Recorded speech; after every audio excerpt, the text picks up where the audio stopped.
Pues La para la relación entre el Estado y los particulares. Sí, el derecho Perdón, privado es la perdón. relación entre particulares para, no sé si me escucha bien, que no mucho hay señal. Sí, sí, sí, no, Ya. no, no, no se escuchaba. Es que tengo un teléfono Huawei y como dan problemas, esto sí es claro. Para no decir marcas, En ¿no? fin, la pobreza. Este, no, pues le digo, el derecho público es la relación del Estado y los particulares y el derecho privado es la relación entre particulares. En resumen. Bueno, lo está resumiendo muy bien. De hecho, pero, si fuéramos, digamos, muy poco rigurosos, porque sí es cierto, pero involucra más cosas. Por eso es que me interesaba leer algunas de las respuestas que están aquí.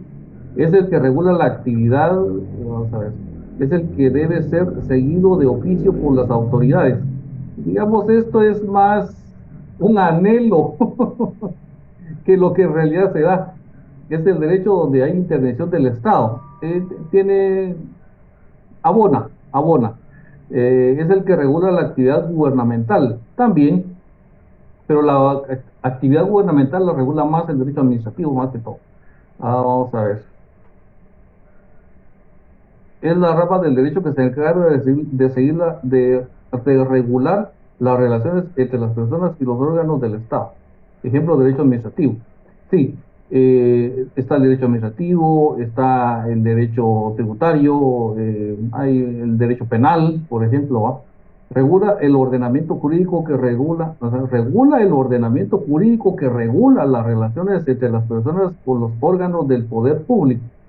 Bueno, eso es con relación al derecho público. Vamos a ver qué dicen con relación al derecho privado. Vamos a ver, pues. Al derecho privado dice, es el derecho que regula las relaciones entre los individuos o ciudadanos. Es la norma que se rige la conducta interna en un estado entre gobernados y gobernantes. No, esto es más público, no es tanto privado. Es el derecho que es seguido a petición de las partes involucradas. Ah, ahí estamos hablando más de arbitraje, digámoslo así, va. Le corresponde regular las relaciones entre las personas que se inician en su nombre y en su interés. Mm, mm, no mucho está cerrada la idea. Es el conjunto de normas jurídicas que regula las relaciones entre los particulares. Bueno, ahí ya tenemos una idea, y yo creo que sí tienen una muy buena idea de qué es derecho público y qué es derecho privado. Pues efectivamente ahí estamos encontrando elementos que nos van a ayudar a interpretar y entender muy bien qué es el derecho público y qué es el derecho privado. Como bien lo decía el compañero, el derecho público, en el derecho público como tal, interviene el Estado como condición sine qua non. O sea, que si no hay intervención del Estado, no puede haber derecho público. Por eso les ponía los ejemplos. Está el derecho administrativo, ¿qué regula el derecho administrativo? Y es interesante cómo el derecho administrativo se desarrolla, porque el derecho administrativo surgió en 1789, para decirles algo. No es un derecho tan viejito como el derecho civil, digamos que nos vamos hasta Roma. No, el derecho administrativo es mucho más joven. ¿Y el derecho administrativo qué regula? Regula las relaciones entre el Estado y los particulares, regula las relaciones que se dan entre los órganos del propio Estado. Entonces, ese es el derecho administrativo. Digamos que, en pocas palabras, es el derecho que regula la actividad de ventanillas, de las ventanillas, todo lo que tiene que ver con eso, las resoluciones que se emiten, etcétera. Ese es derecho público. ¿Por qué? Porque está interviniendo el Estado. El derecho penal, ¿interviene el Estado o no interviene el Estado? Claro que interviene el Estado. Ahí el Estado utiliza el jus, eh, ay, ay, ay, me va ahorita, el jus Jus civis, puniendi. su jus puniendi. Y hay otro, el jus imperium. Ahí el Estado ejerce su jus imperium. ¿Por qué? Porque las normas que regulan esta parte del ordenamiento jurídico son imperativas. O sea, no están a discreción de las personas. Ah, bueno, aquí dice que es prohibido, por ejemplo, vamos a ver, algún delito, asesinar a una persona. Ah, pero ahí de todo modo lo voy a hacer. No, o sea, eso es, ahí está el Estado ejerciendo un poder, ¿ya? Eh, su jus imperium. Él le está imponiendo una norma, le está imponiendo una prohibición, y si usted encaja su accionar en esa prohibición, tiene consecuencias jurídicas. Ahí está interviniendo el Estado. Hay otras donde interviene el Estado. Por ejemplo, cuando el Estado le impone a usted el pago de impuestos, no le pregunta, mire, fíjese que vamos a pagar tanto por ejemplo, cuando usted va a echar gasolina, ahí va a pagar IVA, va a pagar impuestos a la distribución de hidrocarburos, va a pagar ISR, va a pagar ISO, una serie de impuestos. No le pregunta a usted si quiere o no quiere, eso ya va dentro del precio, usted lo tiene que pagar sí o sí. Rutilio Crispín. Buenas noches, licenciado. Gusto en saludarle. Igualmente. Sí, solo para ahí aportar algo al tema. Lleva implícito una amenaza, ¿va? No hagas porque te va a pasar tal cosa. Sí, esas En son relación consecuencias jurídicas. al Imperium, ¿verdad? Eso, licenciado. Eso es parte de la aplicación del jus imperium. ¿Por qué? Porque el Estado no le está preguntando si quiere o no quiere. Eso lo tiene que hacer usted sí o sí. Y así vamos viendo cada una de las ramas que constituyen las ramitas de esa rama grande que es el derecho público. Ahora el derecho privado. En el derecho privado se regulan las relaciones que se dan entre los particulares. O sea, aquí no interviene el Estado.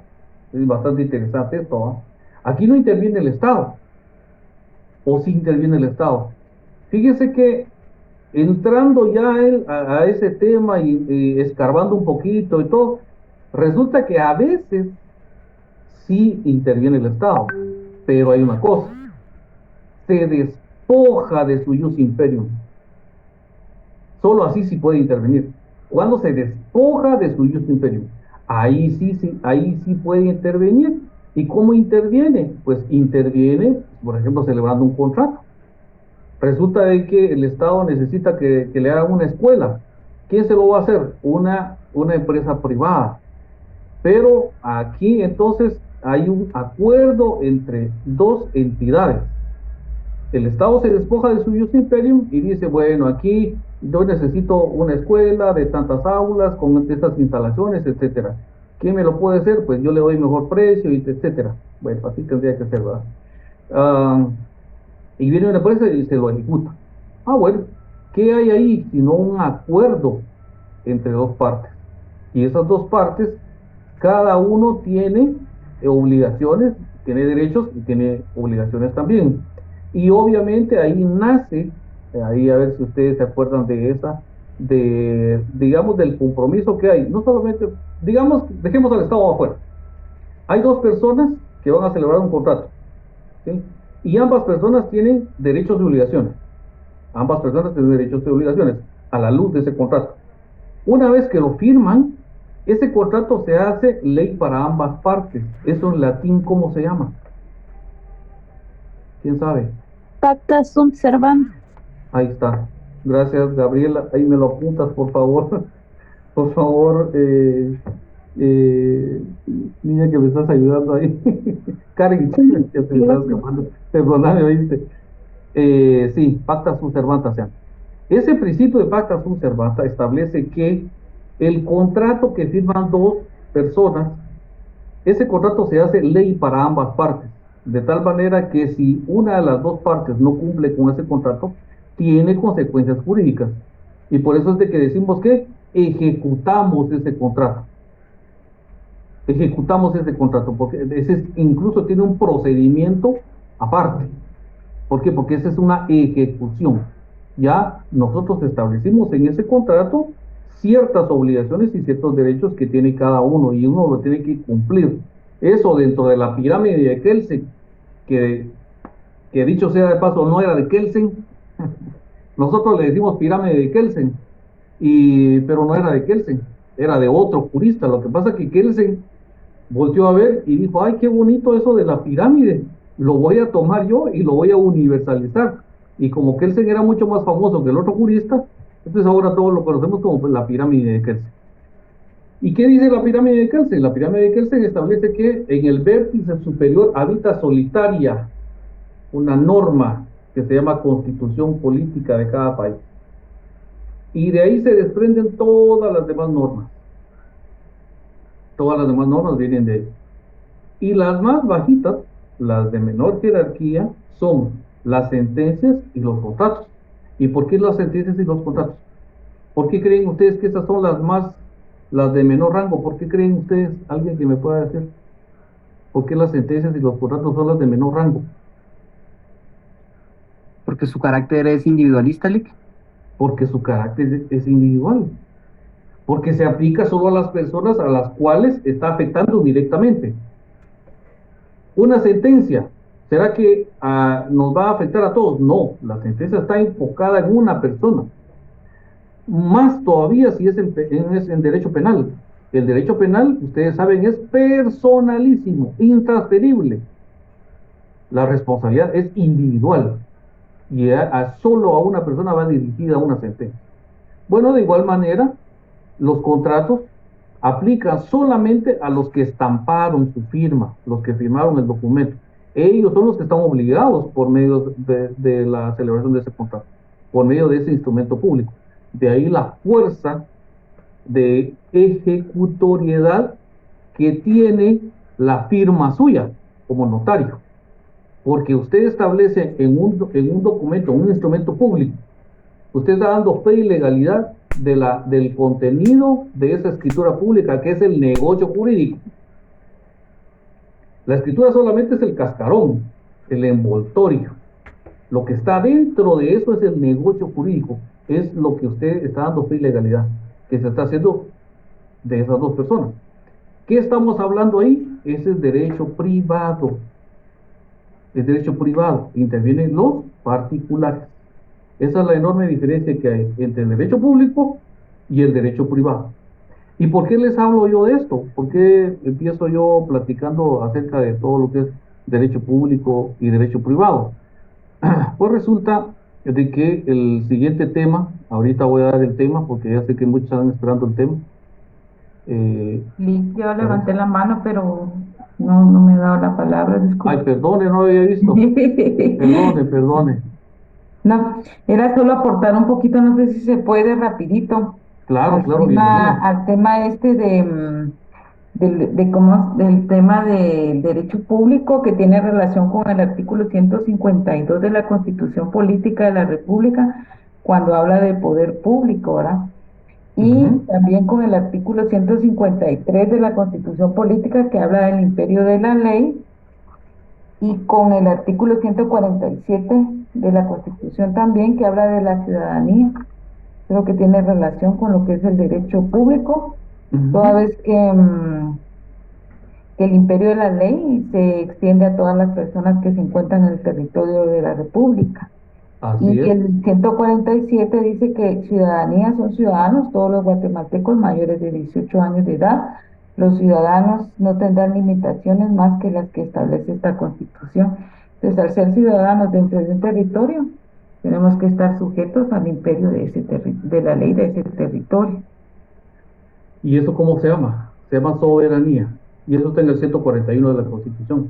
A partir del 140 de la Constitución, ese artículo que es tan trascendental, donde nos habla de que Guatemala es una democracia, es una república, y que digamos que la finalidad es ser lo más inclusivo posible, realmente va por el lado totalmente de que ahí está implícito el derecho público.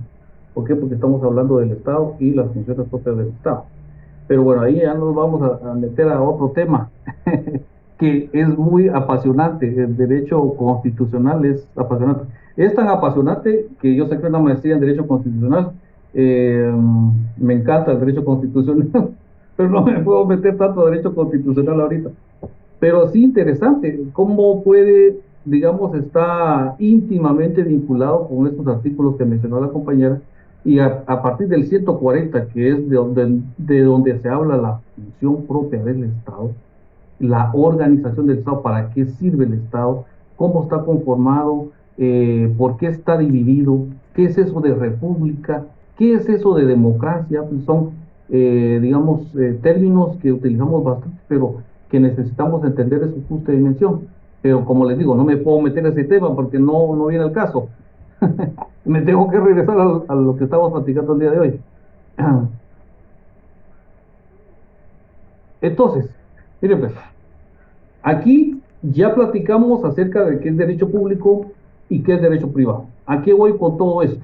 Bueno, resulta de que Fernanda, perdón. Gracias, licenciado. Buenas noches. Solo perdone, el tema es derecho informático. Sí, derecho Ok. informático, ese es el tema. Ok, gracias. Ok. Derecho informático. Ok. Ahora es bien interesante ver cómo el derecho informático, qué diferencia tiene con la informática jurídica. Nuestro curso se llama informática jurídica, no se llama derecho informático. ¿Sí? Ahora, ¿qué es o cuál es la diferencia que hay entre el derecho informático y la informática jurídica? Ok. Pues, Primero voy a explicar qué es el derecho informático y después nos vamos a informática jurídica, que de eso ya les hablé un poquito. La definición, que es derecho informático, estudia a la informática como objeto de regulación. Desarrolla normas o leyes vinculadas a las tecnologías. Es una ciencia jurídica. Aquí yo diría es una parte de las ciencias jurídicas. ¿Sí? Ahora, el derecho informático como tal voltea a ver a la actividad que se está desarrollando, donde hay desarrollo tecnológico, donde hay toda la evolución que hemos estado viendo de las computadoras, cómo va evolucionando, digamos, la cuestión de la implementación de la informática en todos los ámbitos de la vida cotidiana del ser humano. Y entonces dice, ah, qué interesante, cómo se está dando toda esa actividad. De hecho, el Ministerio Público, la Defensoría Pública Penal, todo el organismo judicial, etcétera, todos se han beneficiado de la tecnología o todo lo que implica, digamos, la implementación de toda esta tecnología que ha venido pues como una ola y ha abarcado, digamos, todos los ámbitos del Estado. Pero entonces el derecho informático voltea a ver toda esa actividad y dice, ay, esto deberíamos regularlo. Así como un compañero el otro día dijo, todo lo que es de internet, todo eso de la darknet y todo eso toda esa actividad, eso no está regulado. Y yo le respondía, no está regulado. Precisamente porque la internet está basada en el hecho de que hay libre emisión del pensamiento. Pero alguien me podría decir, pues ya no tanto, porque fíjese que si usted dice ciertas palabras en Twitter o en alguna otra red social, ya lo sacan o lo que sea, sí, de esas redes sociales. Pero usted puede poner su blog y ahí puede decir lo que quiera. Hablamos del cantante aquel que habla de que no existió el holocausto y un montón de cuestiones más. Bueno, él puede de igual manera utilizar los medios y difundir sus ideas, sus ideas, ¿va? Acerca de Hitler, etcétera, ¿sí? Pero entonces ya surge entonces una necesidad de decir, bueno, esto deberíamos regularlo, deberíamos hacer una ley que esté viendo ese tema. Bueno, entonces el derecho informático cabalmente tiene esa visión, ¿sí? De desarrollar normas o leyes vinculadas con las tecnologías, con la utilización de esas tecnologías, con la implementación de esas tecnologías, ¿sí? Entonces, ahí se crea entonces esa necesidad. Pero obviamente aquí en Guatemala estamos hablando de algo que está, pero apenas iniciando, apenas iniciando. Bueno, eso es derecho informático. Ahora vamos a ver qué es eso de informática jurídica, porque hemos hablado mucho de informática jurídica, pero no lo hemos definido en su justa dimensión. La informática jurídica estudia la aplicación de las tecnologías en el campo del derecho. Desarrolla soluciones tecnológicas para facilitar las actividades propias de las ciencias del derecho.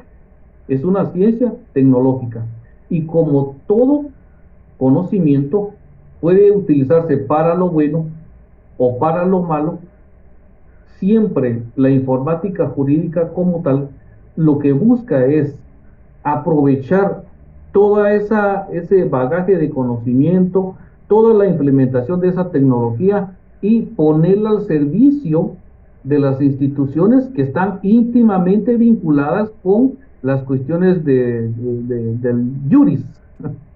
¿Qué tiene que ver con todo este tema? Con todo lo del derecho. Bueno, entonces ellos lo que trata la informática jurídica es aprovecharse de todo el potencial que está ahí en esas tecnologías y sacarles el jugo. Exactamente, esa es la informática jurídica. Ahora, el derecho informático, no.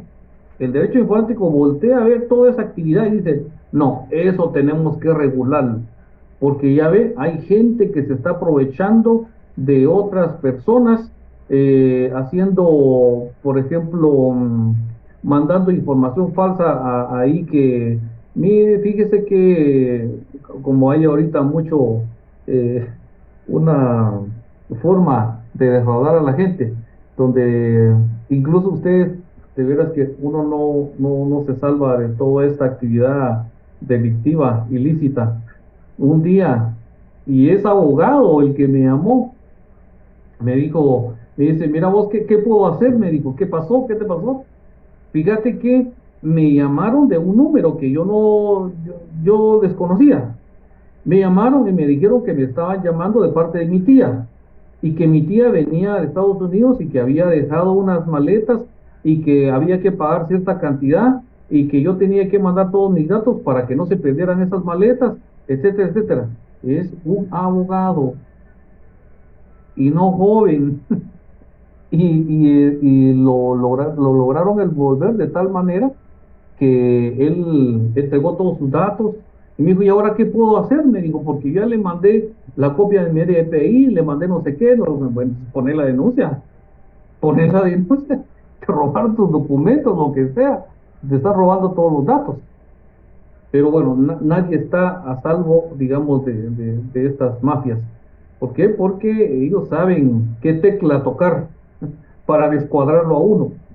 Bueno, eso entonces es la informática jurídica, el aprovechamiento, la implementación de toda esa tecnología al que hacer. Perdón, Mirna Consuelo Juárez.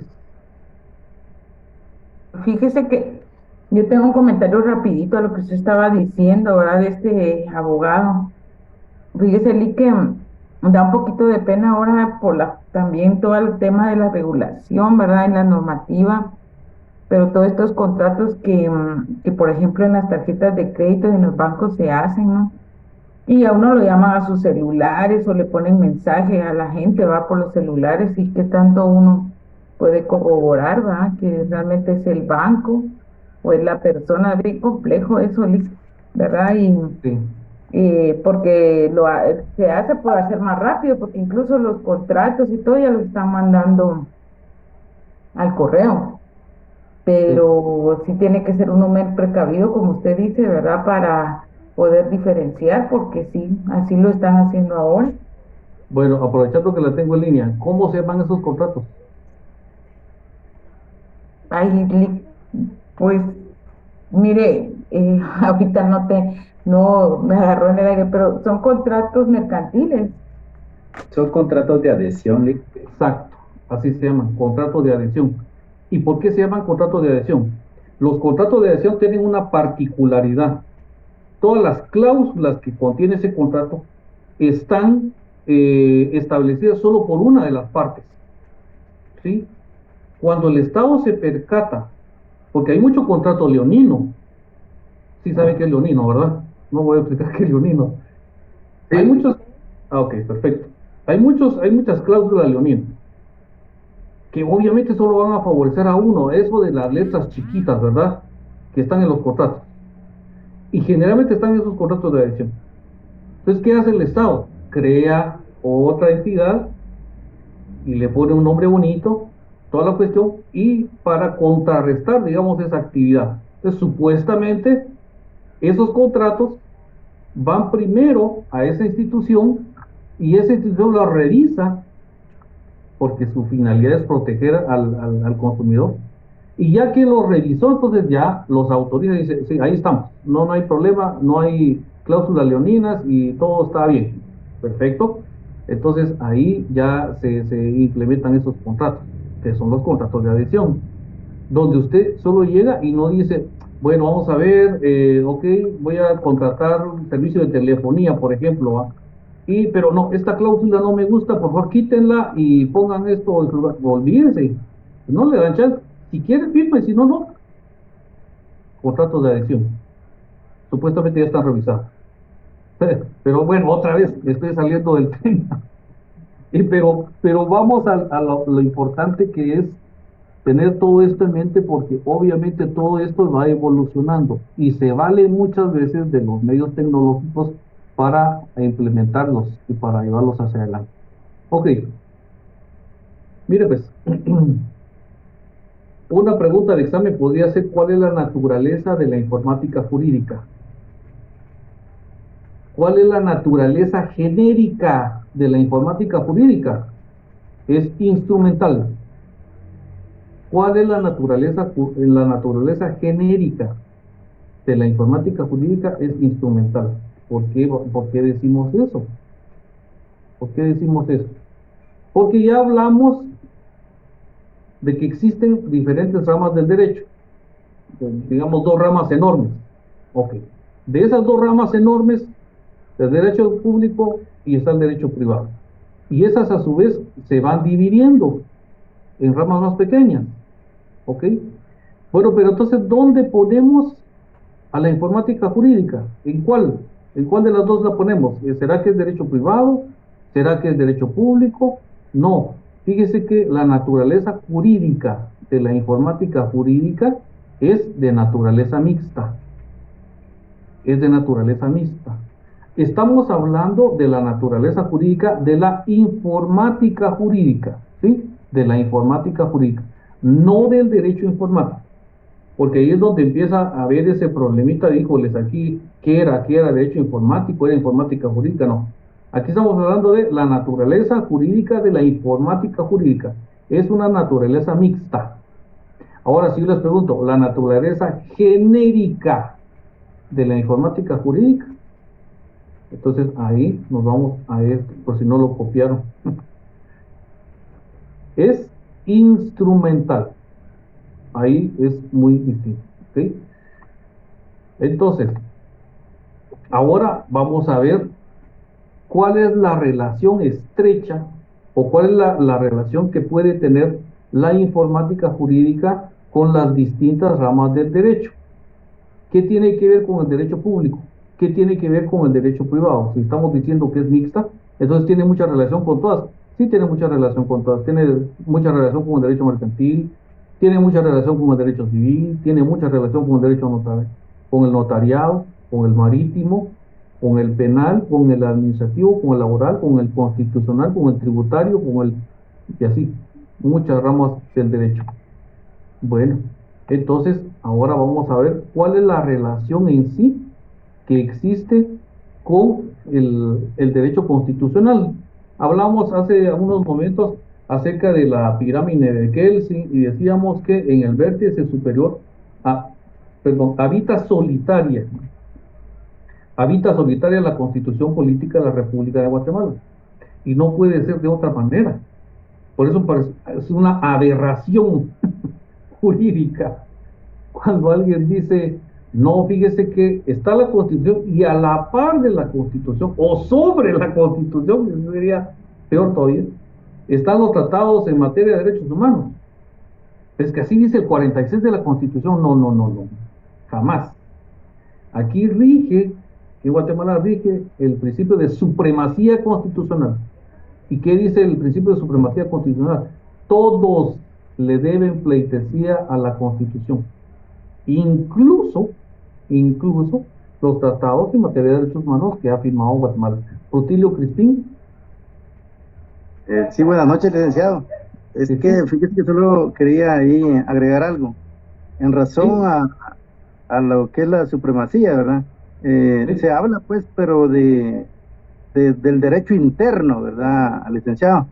Entonces, Ajá. ¿qué es el derecho interno? Según tengo yo conocimiento, es de que el derecho interno son las leyes ordinarias, ¿verdad? Las que saca el Congreso. Y Sí. entonces, por ahí es donde está la confusión. No a la par de la Constitución, ni tampoco mucho menos arriba de la Constitución, ¿verdad? Exactamente. Sí, y fíjese que es bastante interesante porque cuando Guatemala ha firmado, que ha firmado muchos eh, tratados en materia de derechos humanos o que no sean materia de derechos humanos.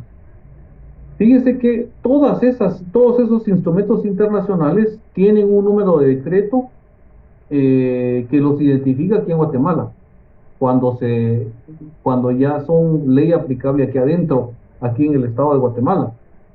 Y ellos tienen que regirse igual que todas las demás leyes que son creadas en el Congreso de la República, tienen que regirse por todas las formalidades de creación de una norma.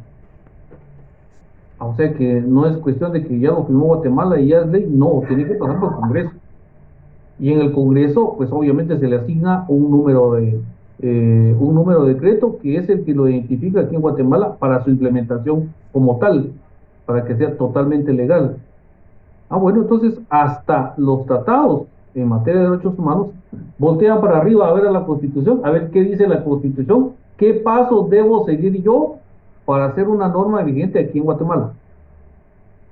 Entonces, por eso les digo, el principio de supremacía constitucional establece claramente que todas las demás normas, todas, sin excepción, todo es un término absoluto que no deja fuera a nada o a nadie. Y dice, todas las demás normas deben respeto, reverencia, pleitesía a la Constitución y nadie puede contrariar a la Constitución. ¿Por qué? Porque la misma Constitución establece aquella norma que se atreva, que pretenda menoscabar, tergiversar cualquier norma contenida en los 281 artículos de la Constitución, va a ser expulsada del ordenamiento jurídico. ¿Sí? Pero bueno, ya no me meto más en derecho constitucional. ¿Qué relación tiene la informática jurídica con el derecho constitucional? Ah, bueno, los deberes del Estado. Es deber del Estado garantizar a los habitantes de la República la vida, la libertad, la justicia, la seguridad, la paz y el desarrollo integral de la persona.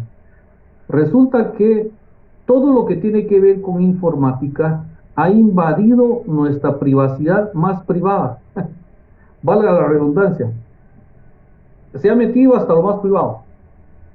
Yo no le quiero preguntar a usted, porque usted sabrá, cuando usted está en el baño, acompañado de qué está, de qué aparato está, viendo qué.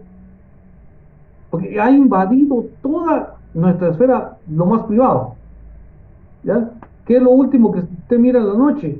Posiblemente sea el celular. ¿Qué es lo primero que mira en la noche? Posiblemente sea el celular. ¿Por qué? Porque ahí tiene la alarma y hay que apagarla. Por ejemplo, ¿ah? Pues ha invadido cada una de las esferas de nuestra cotidianidad. Bueno, eso significa también una vulneración, posible vulneración a nuestra seguridad. ¿Y quién es el encargado de prestarnos seguridad o de darnos seguridad? Es el Estado, no Eduardo Chen. Buenas noches, Lick. Fíjese que me quedé con una ahí situación algo así complicadita de lo que estaba hablando de la superioridad de la Constitución. Pues la Sí, Constitución establece que sí es supremo, pero también este artículo que mencionó, donde en materia de derechos humanos, es, los tratados internacionales pues tienen supremacía sobre la Constitución. Entonces, en dado caso de no ser así, entonces la pena de muerte se puede aplicar siguiendo la lógica que usted dice. Entonces la pena de ajá, muerte está vigente en Guatemala.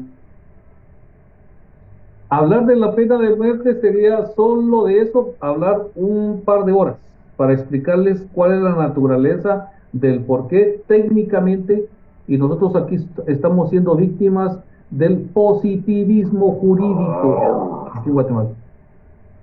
Sería interesante hablar del positivismo jurídico, pero no tengo tiempo de hablar de eso. Ahora bien, puntualizando, ahí no dice que sea superior a la Constitución. El 46 dice que tiene preeminencia sobre el derecho interno. Eso es otra cosa, muy diferente. Esa es otra cosa muy diferente. ¿Ya? No está diciendo que tiene superioridad sobre la Constitución, porque entonces el 140, el 141 de la Constitución dejarían de tener vigencia. Uno de los postulados a nivel internacional, y esto me imagino que lo vieron ustedes en Derecho Internacional Público. El derecho internacional público está basado en un principio que tienen todos los estados, que es la soberanía. ¿Y qué es la soberanía? El ejercicio pleno de ese principio de cual les hablaba, del imperium, del jus imperium, que tiene ese estado sobre un territorio en particular. ¿Ya? Esa es la soberanía. Y la soberanía es el principio por el cual los demás estados voltean a ver a Guatemala y dicen, ese es otro estado. ¿Por qué? Porque tiene soberanía. Entonces lo consideramos como un estado más entre nosotros. Tiene un voto en la ONU, tiene un voto en la OEA, tiene un voto en cada uno de los cuerpos internacionales de los cuales Guatemala es parte. ¿Por qué? Porque reconocemos ese principio, reconocemos esa facultad que tiene el Estado como tal, ¿sí? Si no dejaría de ser, Y ahí hay otro principio en derecho internacional que se llama el de convencionalidad, que no me voy a meter a hablar de eso, pero básicamente ese trata de echar por tierra el principio de supremacía constitucional. Yo soy ferviente creyente del principio de supremacía constitucional. Eso está basado en el hecho de que Guatemala es soberana, según el artículo 141 de la Constitución, y ahí no hay pierde, Y entonces estábamos hablando de la seguridad, ya son las 7 ustedes. Bueno, seguimos mañana, chicos. Los veo mañana. Cuídense. Disculpe, ¿puede regresar la diapositiva?